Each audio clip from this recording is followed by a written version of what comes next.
छत्तीसगढ़ के नारायणपुर जिले में सोमवार को सुरक्षा कर्मियों से हुई मुठभेड़ में 40 लाख रुपए के इनामी 2 शीर्ष माओवादी नेता ढेर हो गए।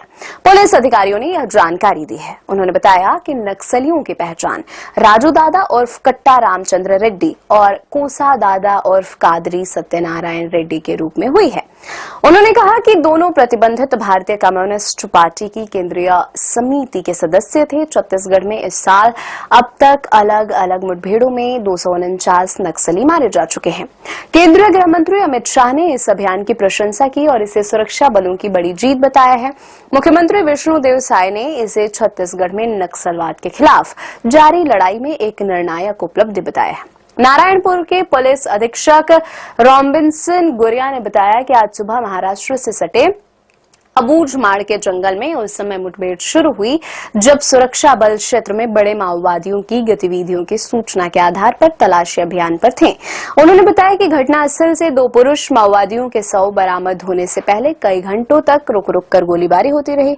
उन्होंने बताया कि मुठभेड़ स्थल से सुरक्षा बलों ने एक AK-47 राइफल, एक इंसास राइफल, एक BGL यानी कि बैरल ग्रेनेड लॉन्चर, भारी मात्रा में विस्फोटक, माओवादी दस्तावेज और दैनिक उपयोग की सामग्री बरामद की गई है। उन्होंने बताया कि राजू दादा उर्फ कट्टा रामचंद्र रेड्डी और कोसा दादा उर्फ कादरी सत्यनारायण रेड्डी तेलंगाना के करीमनगर के मूल निवासी थे और 3 दशकों से भी अधिक समय से सक्रिय थे।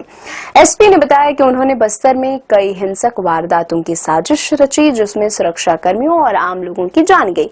गुरिया ने कहा कि राजू दादा को गुडसा, उसेंडी, विजय विकल्प जैसे उपनामों से भी जाना जाता था, जबकि कोसा दादा गोपन्ना और बुचन्ना के नाम से भी मशहूर था। छत्तीसगढ़ में उन पर 40 लाख रुपए का इनाम घोषित था। केंद्रीय गृह मंत्री अमित शाह ने एक्स पर कहा, आज हमारे सुरक्षा बलों ने नक्सलियों के खिलाफ एक और बड़ी जीत हासिल की है। महाराष्ट्र छत्तीसगढ़ सीमा पर नारायणपुर के अबूझमाड़ क्षेत्र में हमारे बलों ने केंद्रीय समिति सदस्य के 2 नक्सली नेताओं कट्टा रामचंद्र रेड्डी और कादरी सत्यनारायण का खात्मा कर दिया है। शाह कई मौकों पर कह चुके हैं कि अगले साल 31 मार्च तक देश से नक्सलवाद का सफाया हो जाएगा। उन्होंने अभियान में शामिल सुरक्षा कर्मियों को बधाई देते हुए उनके साहस और प्रतिबद्धता की सराहना की और कहा कि उनकी बहादुरी और समर्पण के कारण ही राज्य शांति तथा प्रगति के पथ पर तेजी से आगे बढ़ रहा है।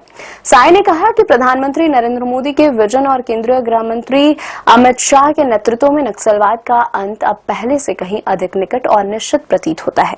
नक्सल मुक्त भारत का संकल्प 2026 तक निश्चित रूप से साकार हो जाएगा।